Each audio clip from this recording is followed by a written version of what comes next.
This one's going to be a little shorter. So what many people think that many people who are generally opposed to abortion would make an exception in the case of fetal indications, and that's really what this talk is about, prenatal testing and the disability critique. So first of all, what is prenatal testing? And it is testing of the fetus in utero. So there's an existing fetus, right, in a pregnant woman, and the fetus can be tested for genetic or chromosomal abnormalities, and there's many different ways of doing it. The least invasive is just to take some blood from the pregnant woman, and that's called maternal alpha-fetal protein testing. It's minimally invasive because all you need to do is take a little bit of the blood, and you might use it, for example, to test for spina bifida. They've been doing that for a long time now. I had that back in England in 1981 when I was pregnant with my second child. If it does seem that the fetus might have a disorder like spina bifida, which is an opening in the spine, which can be very, very serious, result in paralysis and severe cognitive deficits, or can be very mild, it needs follow-up with one of the other kinds of tests. One of the most common, been around for a long time now, is amniocentesis, the removal of amniotic fluid, usually with a needle that goes into the uterus. It's usually done between 14 and 20 weeks and can test for things like Down syndrome, for example. The risk of miscarriage these days from amniocentesis is very low, 0.6%, and that's down from 1% a few years ago. A newer but still quite established technique is called chorionic villus sampling, or CVS. And the advantage of chorionic villus sampling, which takes a scraping from the cervix, is that it can be done earlier. And if there's a problem, you could have a first trimester termination instead of a second trimester termination. There is a small risk of miscarriage with CVS. It's maybe a little bit higher than amniocentesis. It used to be double the risk, but I don't think that that's true anymore. And the least invasive of all would be ultrasound, where you just take a picture of the fetus in utero. It could reveal neural tube defects like anencephaly or also spina bifida, but also Down syndrome by looking at the fold of the neck. And Down syndrome is the most common disorder that is detected in prenatal testing. What's the purpose of prenatal testing? Well, to prevent the birth of a child with a serious genetic or chromosomal disease or disorder. It also can be used for reassurance because 98% of all prenatal tests reveal no abnormality. And this means that people who might have foregone reproduction because of a family history can try and see if the fetus is affected, and if not, they can go on to have a perfectly normal child. Some people use prenatal testing not because they plan to terminate the pregnancy, but rather to prepare for the birth of a child who will have special needs. And this might be particularly the case of spina bifida, where you might want to change the method of delivery, for example, cesarean section, because a vaginal birth might be too dangerous for a child that has an opening in the spine. But most people who get prenatal testing do it because they do plan to terminate the pregnancy if there's a serious problem. And so prenatal testing gives them the opportunity to abort and often try again for a child that will not have the disabling condition. And just with Down syndrome, approximately 75 to 90%, if they found that the baby would have Down syndrome, do choose to abort. It used to be, I think, about 90, and it's gone down now somewhat. So due to maybe better education, better knowledge of the disorder, fewer people, but still the great majority do choose termination. Who is offered prenatal testing? In the United States, it used to be only offered to women over the age of 35. Why 35? Well, it was felt that at that stage, the risk of having a child with a serious disorder like Down's would counterbalance the risk of miscarriage. But this is very culturally relative. In the United Kingdom, the age was 40, not 35. So there's no magic number of the time. But the risk of Down syndrome does increase dramatically with age. In 2006, the American College of Obstetricians and Gynecologists recommended that testing for Down syndrome should be offered to all pregnant women, not just women over the age of 35, because even though the risk of having a child with Down syndrome increases dramatically over the age of 35, nevertheless, most babies with Down syndrome are born to women under the age of 35, and this is a feature of public health. Why is that, that more babies are born with Down are born to women under 35? And the answer is because those are women who are having most of the babies, right? So the American College of Obstetricians and Gynecologists said it doesn't really make sense only to offer it to women over 35 if more babies with Downs are being born to women under 35. Another kind of, you might call it prenatal testing, but I think it makes more sense to keep it separate, is PreImplantation genetic diagnosis, or PGD, because this is used before a pregnancy takes place, and it's in conjunction with IVF, in vitro fertilization.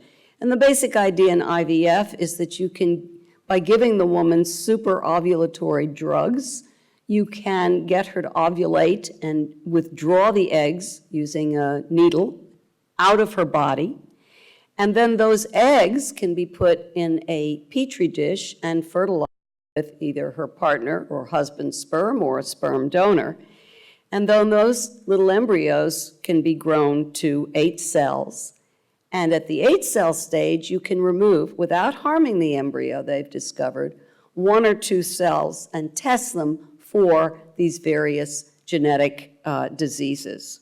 So then, if the embryo is found to have a genetic abnormality, it can be discarded or it can be used in research, but it will not be implanted. Only the unaffected, the healthy embryos, will be used. They will either be transferred to a uterus for a fresh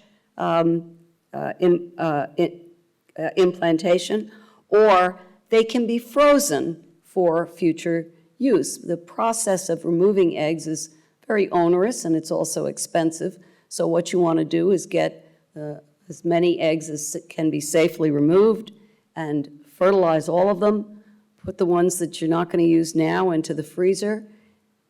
Usually 2 or 3 might be implanted, although there's more of a process, encouragement to only do 1 embryo so that you only have 1 baby, not twins. And then you can, if it doesn't work, you can use these preserved, the frozen embryos. Or if you want a second or a third child, you've got your embryos already frozen.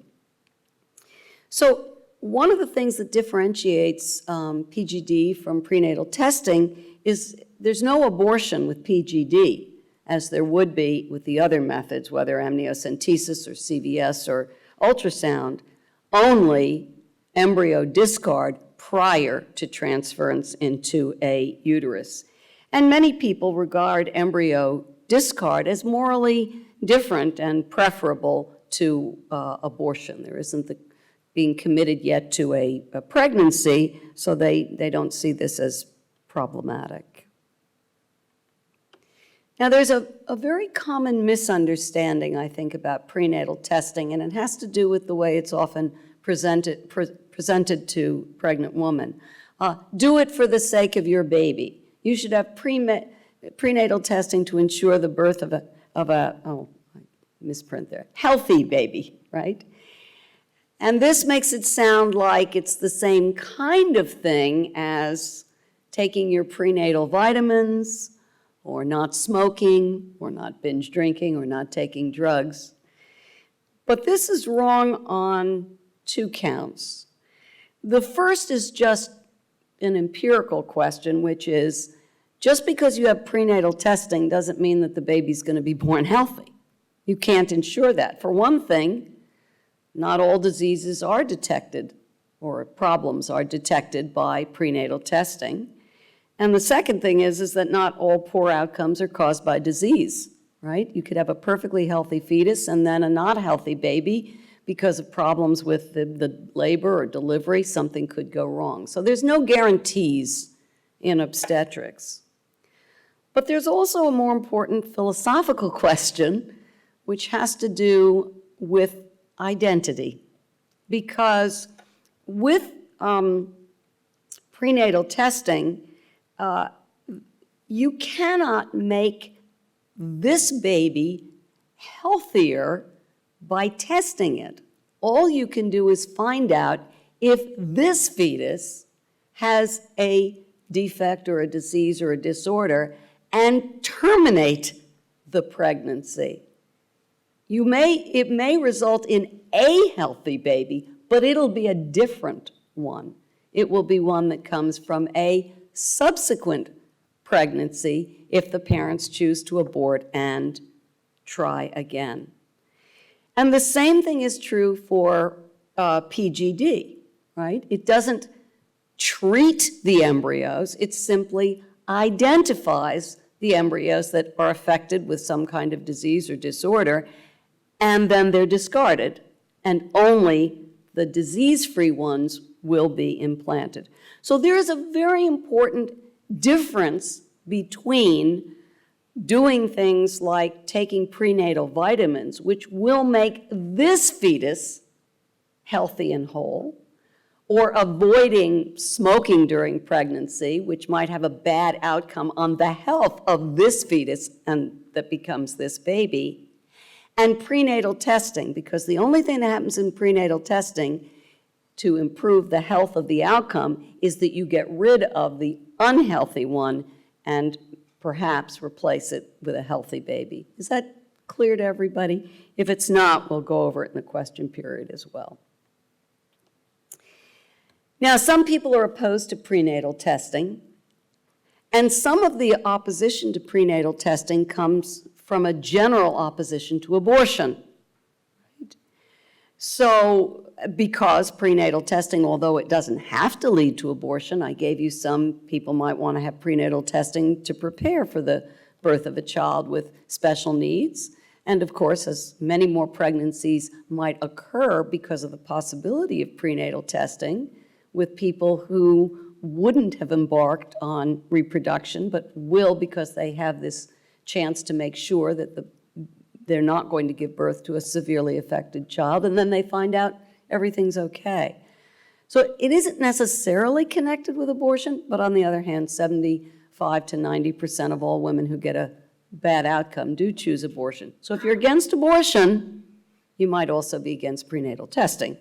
The U.S. Surgeon General E. Everett Koop called prenatal testing a number of years ago a search and destroy mission. Right? But interestingly enough, there are some who are not anti-abortion, who are pro-choice, who oppose abortion for fetal indications or abortion to prevent the birth of a child with a disabling condition. And some of these people actually are not only opposed to prenatal testing and abortion, they're also opposed to PGD. I'm not going to be talking about that very much, but it could come out in the question period maybe. So who are these people? Well, this They are members of what might be called the disability community or the disability rights community, and they have a general critique, which has become known as the disability critique, which has implications for prenatal testing. So what they say is that, all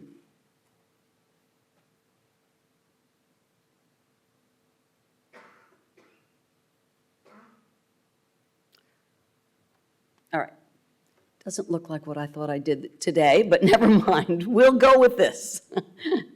Just want to see 1 second. Opposition.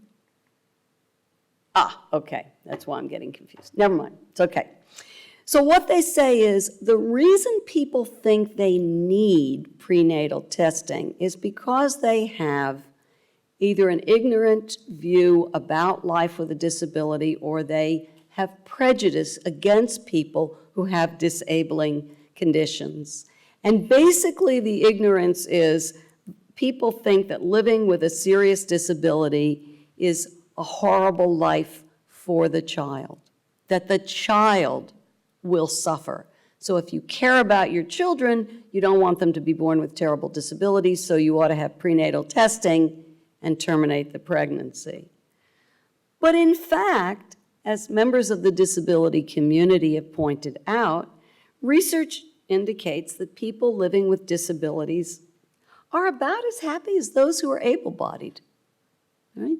This is especially true with people who have congenital disabilities and have never known anything different. Right? It's also true of people who become disabled, by the way. People think, oh my God, if I didn't have legs, my life would be horrible and it would be terrible. And what the research seems to find is that their happiness goes way, way down and then slowly creeps back up again to about where it was. We all seem to have, just as we have kind of like a baseline for weight, you can diet, you can gain weight, but basically you come back to your baseline. Same thing with happiness. You know, you get a tenure track job and it goes up and it comes back to baseline. So don't worry about it. Be happy. Most people, even those living with severe disabilities, whether blindness or deafness or spina bifida or whatever it is, find their lives not only worth living, but well worth living. Moreover, according to this disability critique, insofar as there are disadvantages that come from a disability, they are largely socially constructed. And what I mean by that is that it's harder to get around if you live in a society where people don't make accommodation for your disability. If you can't get a job, if you have to go into buildings that have a lot of stairs to climb, for example. So rather than try to prevent the birth of people who will or may have disabilities, this argument, what we should do is to just make society more welcoming and accessible to everyone, including those who have disabling conditions. Now, is disability a disadvantage? There are some members of the disability community, some disability rights advocates, who actually deny that disability is a disadvantage, and they talk about various forms of variation is the language they often use. They reject what's called the medical model. The medical model views disability as a medical problem to be solved, right? Either by cure or by prevention. But with some kinds of disabilities, this medical model can be challenged. Consider deafness. People who are deaf have their own language, sign language. They think they have their own, they would say have their own culture. And so they want to protect that in the ways that maybe a member of a minority ethnic group wants to protect its culture. For that reason, sometimes deaf parents don't want their children to be hearing. And in fact, this is getting off to assisted reproduction. There was a famous case in the United States of two lesbian women who were deaf and who wanted to have a child who would be deaf. And so they sought a deaf sperm donor to ensure that their child would also be deaf. Autism is another one, the autism spectrum, as we all know. People talk about it. People can be very high functioning and very intelligent. Is it a disadvantage? Well, it's a different way of processing information. They may have difficulties in relating to people if they don't understand the psychology of neurotypicals, as we call them today. But it may not be a disadvantage as much as just a difference. Well, it works well with deafness and autism. It doesn't work so well, perhaps, with many other disabilities, and even with deafness. Not being able to hear music is a disadvantage. Blindness, not being able to see art or the faces of the people you love might be considered a disadvantage. And so some members of the disability community would not go so far as to say it's just forms of variation. They acknowledge that disabilities are often disadvantageous, and they think we should do something to try to prevent them. But they're opposed to prenatal testing and its usual follow-up, selective abortion, because they don't think that's a form of prevention, right?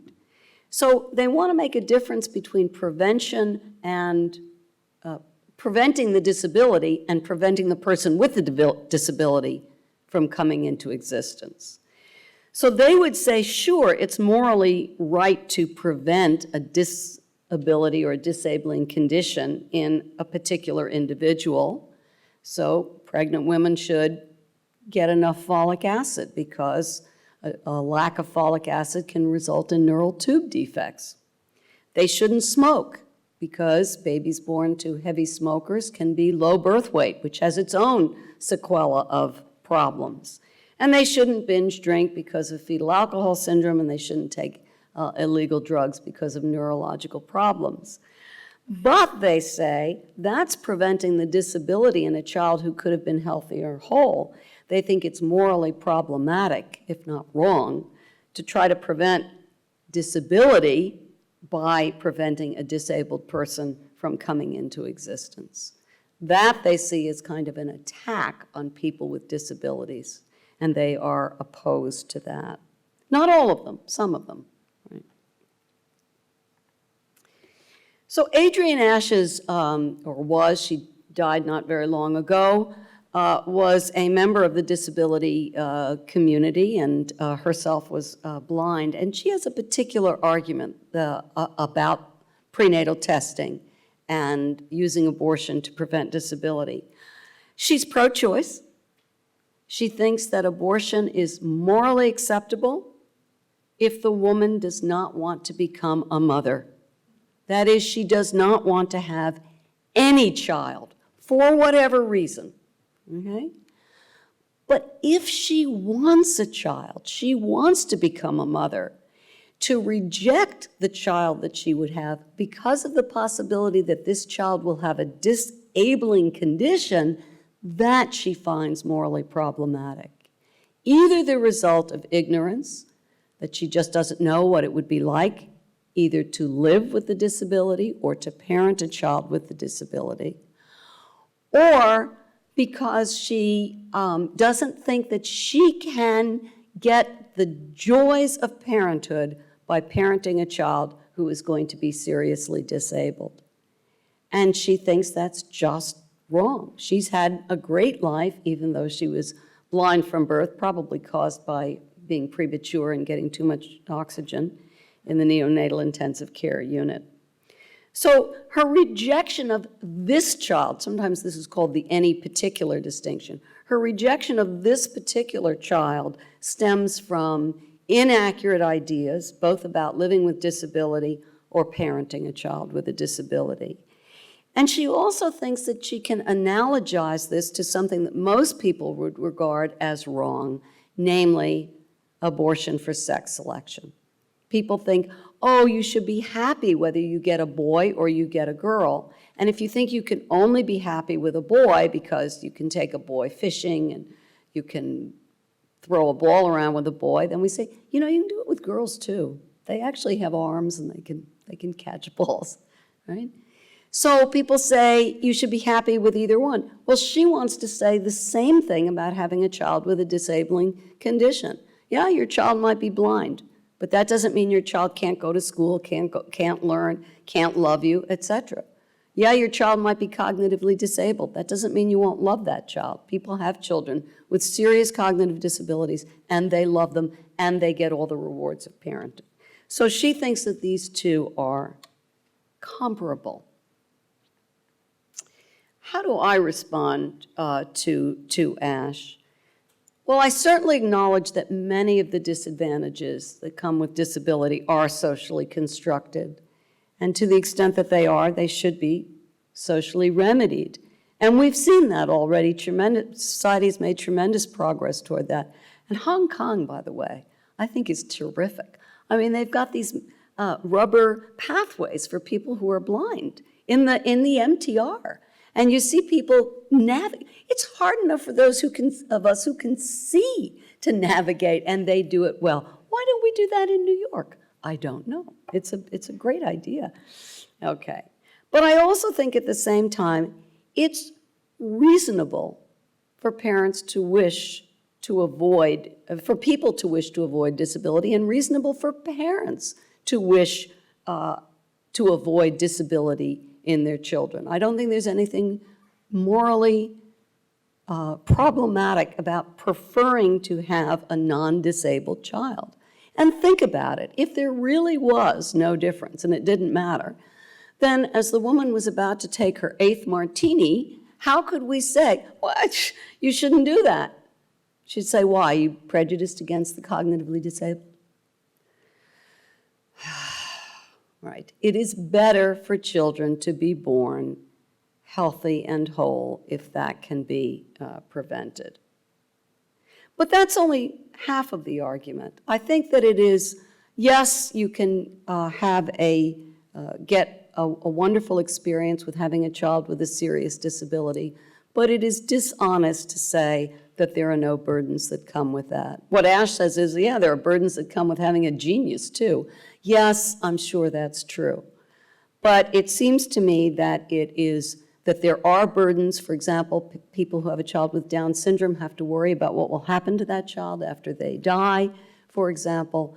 So I think just as it's reasonable to try to avoid having a child with a disabling condition, it is also reasonable to wish to avoid these burdens, as it is to avoid other burdens that motivate abortion. I mean, a woman might have an abortion because she already has 3 children and just doesn't want to handle a 4th, or because it will mean ending her education, or because it will mean not being able to take the job that she wants to take. These are all trying to avoid burdens you don't want.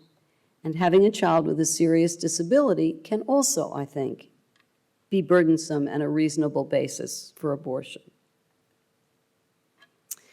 But I also think that there is an inconsistency in Ash's argument. She says that she's pro-choice, but I don't see how she can seriously be pro-choice and say that these are morally problematic. Because the basis of her argument is that good parents should be willing to accept burdens and make sacrifices for their children. And that certainly is true. And none of us can guarantee that the child won't be born with a serious condition that will impose burdens on us.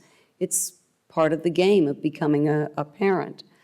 But I think for Ash, this begs the question because it assumes that the fetus is already a child and the pregnant woman already its mother who has obligations to it.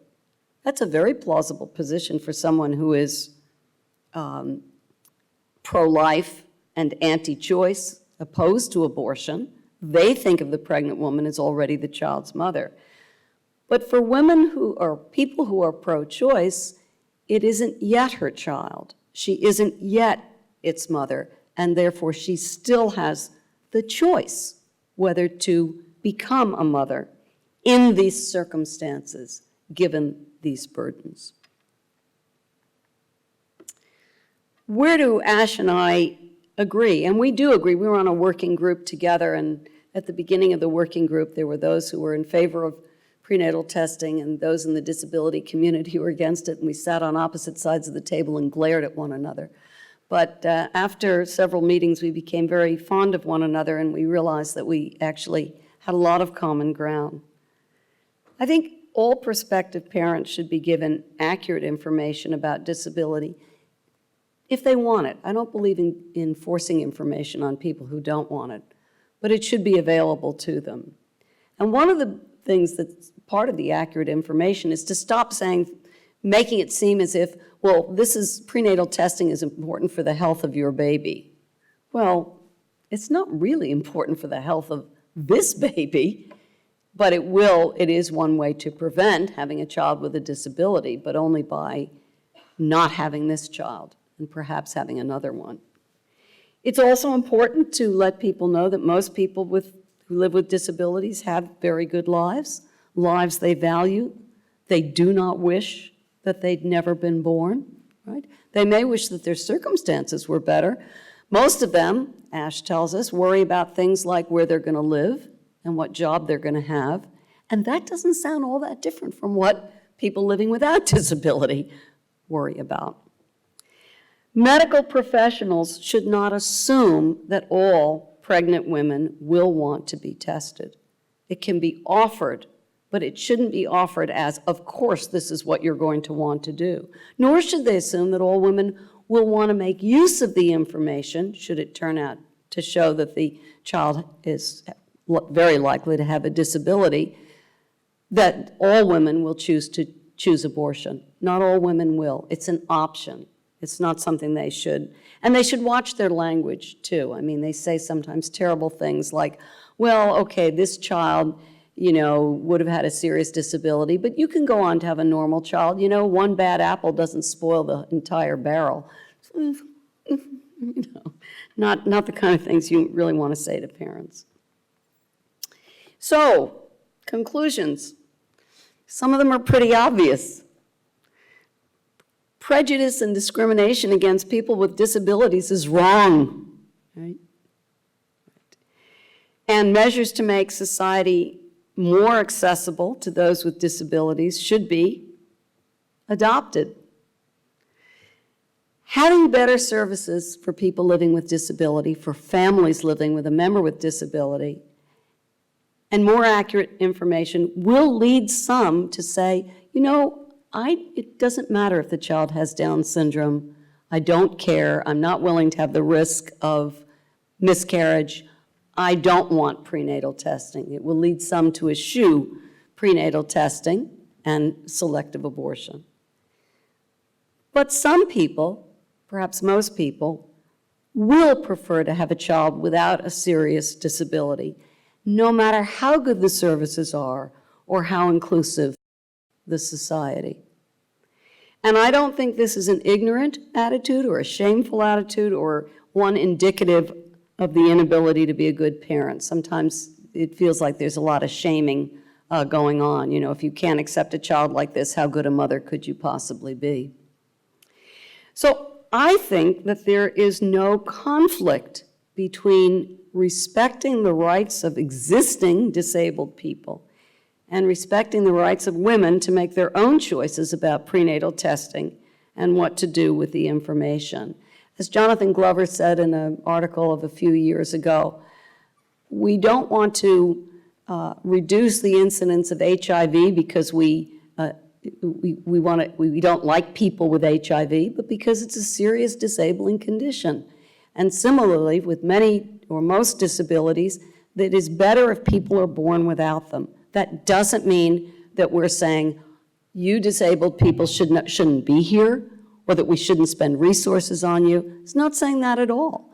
It's saying disability is a fact of life and we should try to help people to accommodate to it. But if we can prevent it, and if, as I've been arguing earlier, abortion is morally permissible, abortion is one way for people to avoid an outcome they reasonably wish to avoid, namely the birth of a child with a serious disability. Thank you.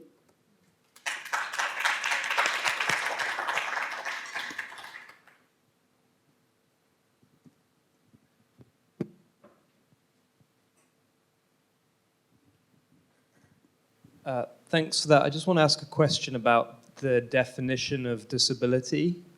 It's not a very well worked out question, but I want to know, would you count, what would one count as a disability, and how are we to define whether, say, deafness, for example, is a disability? Is that going to be a socially constituted concept, or is it going to be a biological concept? Or could something be a disability in one context and not in another? The WHO has a whole taxonomy about this, and they distinguish between disability and handicap, and there's the condition itself, which has a biological basis, but then whether it counts as a handicap depends on social features as well. So the deaf are a very interesting case because there was a community, I think it still exists, but on Martha's Vineyard in Massachusetts, where many people, most people were deaf. And because so many people were deaf, it was more like, okay, he speaks Italian and he speaks Spanish, but we managed to get along, kind of, you know. We learned some Italian and they learned some Spanish, kind of thing. Everybody used sign. And then they took care of whatever safety kinds of things you would have to make sure, you know, just like they have a sign about a deaf child, maybe with cars, you know, don't think you can just blow your horn, something like that. So I think it has to be a combination. I don't think it's going to be a univocal concept. I think what counts as a disability is socially conducted. Consider, for example, achondroplasia, dwarfism. Well, there's some physiological problems, some problems with organs and hearts and things like that that's biological, that come from the disease. A lot of it comes from just being very small. So that's a disability. If everybody else is building things higher than normal, oh, sorry, that's just me because I'm rather short. If they didn't put the drawers so high, I could reach them, you see, which is why I like the Hong Kong and the MTR. I can reach the thing that you hold on to. In New York, I'm like, can't even reach it. So many things could be, you know, if things could be really adjusted, something that is currently seen as a disability might not be a disability at all. On the other hand, not being able to walk, you know, is probably going to be a disability, even in a very accommodating society. Not being able to see is going to be a real disadvantage. I used an example once in a paper that I wrote about this, about, you know, take someone like the famous violinist who had polio, whose name is Israeli. Right. So Perlman, you know, he can walk, but with great difficulty using crutches. And so when he came out onto the stage in New York, when he performed, it's, you know, common for the violinist, after he finishes, to walk off the stage to the applause and then come back on again. And he did that, and he played another piece, and then he said, now I just walked off and came back on again. He was very charming, you know, about it. So is he disadvantaged? We should all be so disadvantaged, right? On the other hand, even though he's not disadvantaged on balance, it would be better if he could walk. It would be better if he hadn't had polio. And there are times when something that would be a disadvantage isn't a disadvantage, like, you know, the blighty wounds in World War I. A guy would shoot himself in the foot so as not to, you know, get killed on the front. So something, and there have been cases like a kid with autism who got lost. If it was a normal, neurotypical child, he might have gotten panicked, but this kid didn't get panicked because of the autism, and that probably saved his life. All of those things are true. Nevertheless, I think we can recognize some things as being disadvantageous given species-typical things about human beings.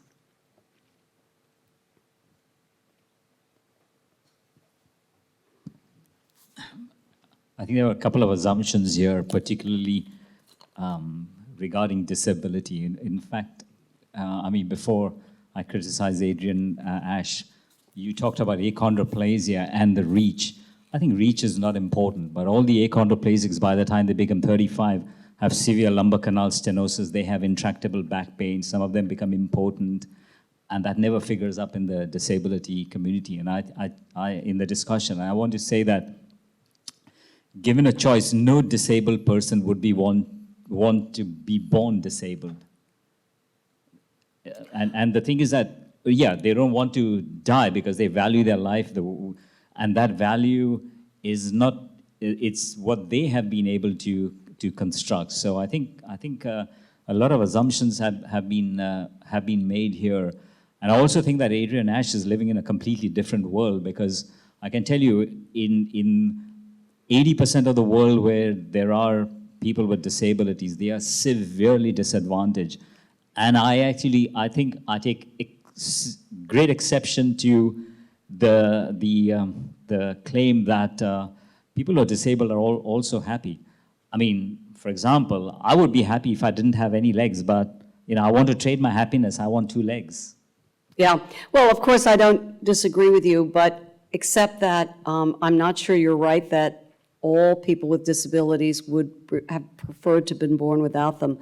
I don't think that that's true with many who are high-functioning autism, have high-functioning autism, and I don't think it's necessarily true of all who are deaf. There was one story I read about a woman who was deaf, and her daughter said to her, if you could hear, if you could, like magically not have to go through an operation or something, but just hear, would you do it? And her mother said, God, no, why would I want all that noise?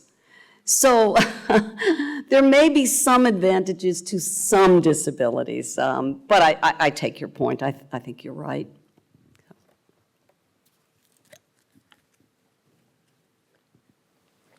Well, thank you, Bonnie, for another wonderful lecture. I'm sorry if my question go a little bit back to the lecture today, because you were talking about a mother would be wrong if she binge drink while being pregnant. And then I was thinking, is that really wrong, given your theory? I think it would be wrong if she decide to have a kid. She planned to have a kid. And of course, we can criticize her. But suppose the scenario is slightly different. Suppose when a mother is pregnant, okay, after she learned that she's pregnant, she said, I haven't decided whether to have the kid. Okay, so she continued to binge drink. And she's, at that point in time, the fetus has no moral status, so she can't complain. By a certain month, right, at which she would have the moral status on your theory, then she decide to give birth. At that point in time, she can also say, if I give birth to your kid, you can't complain because your existence is better than non-existence. Mm-hmm. Of course, if the existence is worse than non-existence, that the baby can complain. But suppose it were the case that at first she had not decided, mm-hmm. and then she's decided, but mm-hmm. at that point in time, existence is better than non-existent, then again she can complain. So in the whole period of time, the baby cannot complain. But that's a little bit surprising. Well, I actually have an example like that in my book. The example is of a woman who she becomes pregnant and her boyfriend says, I'm not going to marry you. I don't want to have anything to do with you or the kid. And devastated, she goes out and downs 8 martinis. But while she's at the bar, she meets an old boyfriend who says, you're better off without that idiot, I've always loved you. I would love you and his baby. Stay with me, have the baby. And now, the question is, does the whole moral situation change? And what I want to say about that is, first of all, Han, it's not exactly right to say that what matters is what's the stage of the pregnancy and whether the fetus has moral standing, because future people have claims on us even when they don't exist at all. There have been some interesting kinds of cases in the law where a woman had an operation and her uterus was perforated, and then later she becomes pregnant. And because of the perforation on the uterus, the child is born with some kind of disability. So the lawyers for the doctor go, well, that baby wasn't even there. Doesn't matter. We can harm people who do not exist by things that we do now. Another one was, I'm forgetting the name of it, so I'll leave it for that one. So the important thing is that if this child comes into the world, the child might be severely disadvantaged, and she could easily, let's assume, have done something that would have prevented it. But you're right. What bothers some people, I think, is that everything depends on the woman's choice. So she can either say to herself, well, I know how to not, this Michael, but I know how to make this right, just have the abortion. Or she can say, I don't think I have an abortion, and although the child will be disadvantaged compared to what it would have been had I not drunk, it still will be better off than if I had chose to abort it, because it will have a life worth living. So, all of those things are true, and I certainly think that women who smoke too much, for example, should not be saying, oh my God, I had another cigarette, now I have to have an abortion. It's a risk factor. But if you are going to have a child, it seems to me reasonable to ask people to take the kinds of precautions that will prevent the child being born with a disabling condition. Not to prevent its birth, right, but to have a child. But if you can't do that, and you still want to have the child, you should recognize that the child has a good chance of being okay. A good chance of being okay. What's more important is that you are capable of being a good mother, which gets us back to Shekar's proposal to sterilize the bad mothers. But just the fact that someone has an addiction or a substance abuse problem doesn't necessarily mean they can't be a good mother. Some of them can't, but some of them can. Can I just very quick Follow up? follow-up? So is, on the safe side, a mother should tell herself and others that she's planning to have an abortion. A mother what? I mean, it's morally safer for a mother to tell herself and other people that she planned to have an abortion while she's pregnant, and then change her mind, right? Because in that case, while she was pregnant and binge-drinking. She's worried about people blaming her? Is that what you're... Yeah, I mean, if that were the case, then Yeah. she can say, "Oh, I'm not planning to have an Right. Right. To give birth to the baby." Right. And then she changed her mind. So again, I think at no stage can she be blamed.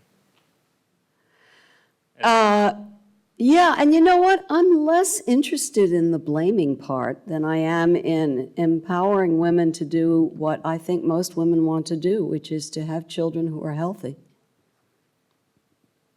Right.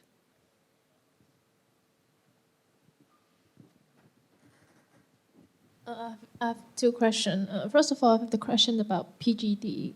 PGD is about doing something to the embryos to ensure a healthy baby. No. Well, Yeah, it is a kind of... I mean, it depends on how you word it. If you word it this way, PGD is something that you can do to the embryo to increase your chances that you will not have a child with a disabling condition. Okay. Okay, then one question left. Would it be suffered from a problem that we're trying to take the role of a creator because we're selecting a healthy baby to be born? Would it be a kind of job of creator rather than human? Yeah. Well, I don't believe in a creator, but I'll take you the creator in order to answer it. All of medicine takes over the job of the creator. Now, from a Jewish perspective, what we're supposed to do is repair the world in partnership with the creator. So we develop these medicines and these medical techniques in order to make things better. But you are right that most people think abortion, it's really rejecting the child. She wants to be a mother, but she doesn't want to have this child. That's most people in the disability critique. But Adrian Ash and David Wasserman actually also applied it to PGD. In other words, when Adrian was asked, well, okay, you've got all these embryos in front of you, right? And here you have, 2 that are fine and 5 that are affected. What do you think you should do? And she said, you just pick an embryo. Well, I think that's really stupid because the affected ones are less likely to implant anyway, right? So I think it does make sense. Even on a disability perspective, I think what you want to do is try to get the embryos that are the healthiest, look the best, we don't really know, but look the best, or don't have a genetic or chromosomal disorder, and implant those and either discard or whatever. Does that help? Did you have another question? You said 2. One was about the creator. Another one is about the identity problem. I just think PGD is trying to increase the cells and increase the possibility of a healthy embryos. But I'm wondering if this would be a problem of identity of that embryo.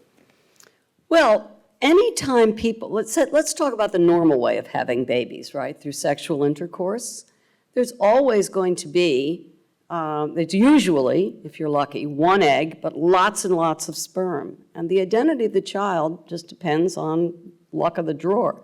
Now, if you believe in a creator who is a micromanager, I suppose it also happens that the particular sperm that fertilizes the egg is not a matter of chance, but a matter of design. And it is true that when you have assisted reproduction, when you have IVF, you are taking, in fact, in one technique for men who have low motility, the boys don't swim so good, what you can do is you can take 1 sperm and stick it into the egg. So you really are choosing the egg and the sperm, and you are affecting the identity of the child that gets born. But I don't see why that's somehow worse than leaving it to blind chance. And in particular, if you're able to weed out the embryos that are going to have problems, I think you're making things better.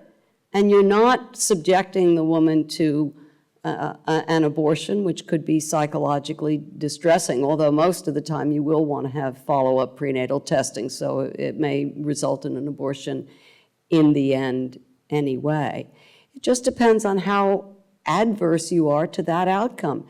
There are some people who are not adverse to that outcome, and I think we shouldn't, try to blame and shame them either, unless, of course, the outcome is going to be so terrible that the child will have a really horrific life. And then I think, really? You want to do that?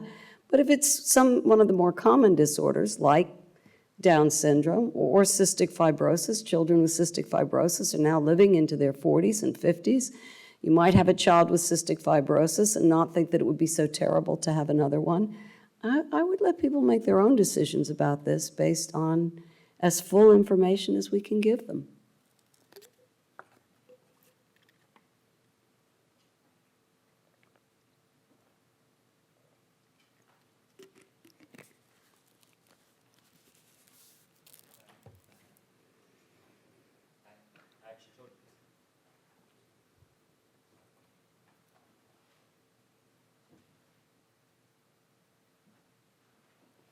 I agree with your last statement. That's full information that we can give them. Because if you see a child with cystic fibrosis with a recurrent infection, then the amount of support, you probably never want to have a child that has cystic fibrosis. And I think, I definitely do not discriminate against disability and medical conditions, because we know it's, it is society's obligation to help people adapt. But there's this whole aspect of preventing disability. We want to prevent disability, and I think we are trying to prevent disability at the point where it can be best prevented. And I think so. That's my answer to. But I totally agree with you that there may be some factors that, or some conditions that may be not disabling to that extent, and in an environment where support systems are available and things are good, there might be families who might feel very strongly and might say, okay, you know, we don't mind having a child because we can adapt. But in generalizing this to other environments, I'm not so sure, because I think I've seen huge difficulties. And actually just before, I think about 2 years ago, Hong Kong was considered the most disability unfriendly place in the world. Really? It's true. It's They only actually- like blind people.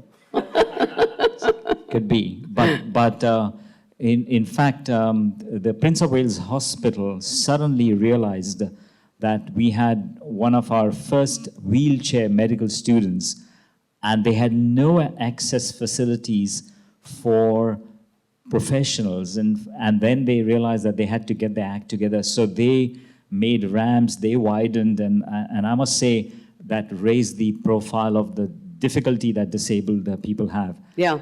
And so that was one. But if you talk to some of our children who've had difficult limb salvage surgeries, and you tell them, would you travel by the MTR? Because they can't bend their legs sometimes, and they say, you know, people run over us all the time. Right. In the peak hour, there is zero empathy on Hong Kong trains, and people don't care about the disabled. Yeah, and there's lots of stairs, too. I mean, it's not so good for old people either. You know, there's lots of escalators going up, but going down, not so much. Very So- slow lifts.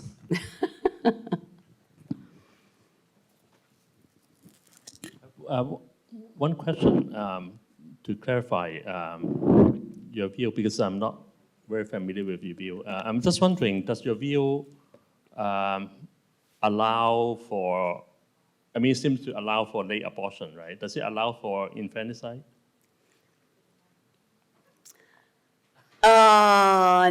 No, but why? You know, Peter Singer has challenged those of us who are pro-choice by saying, look, we have a better idea how bad the disability is once the kid is born, right? I mean, you can actually see the kid.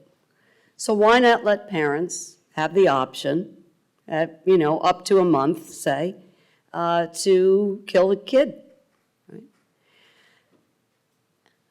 I don't know if I have a good argument for this. I'll tell you what I think, but I don't know if it's any good.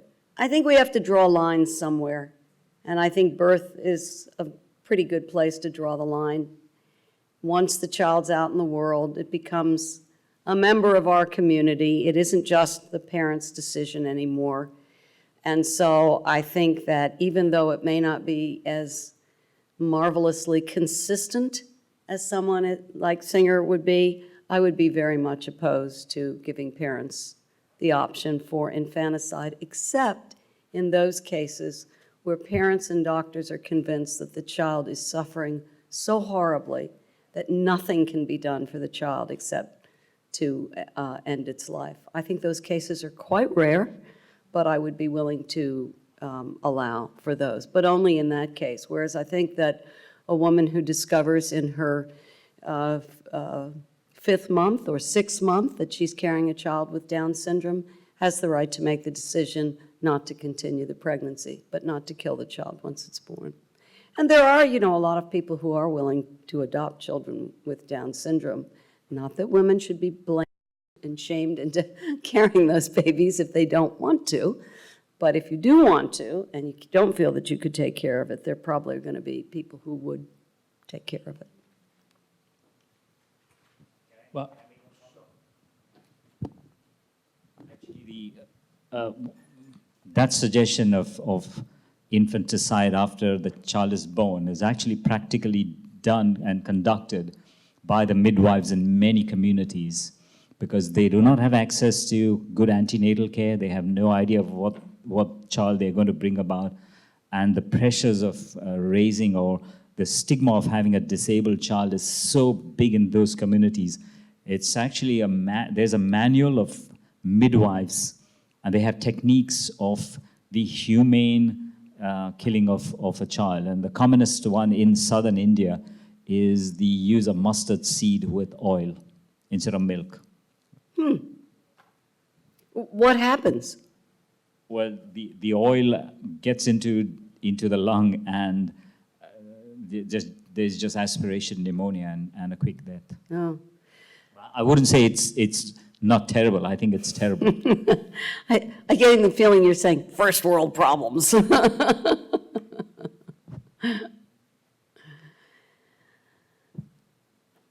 All right.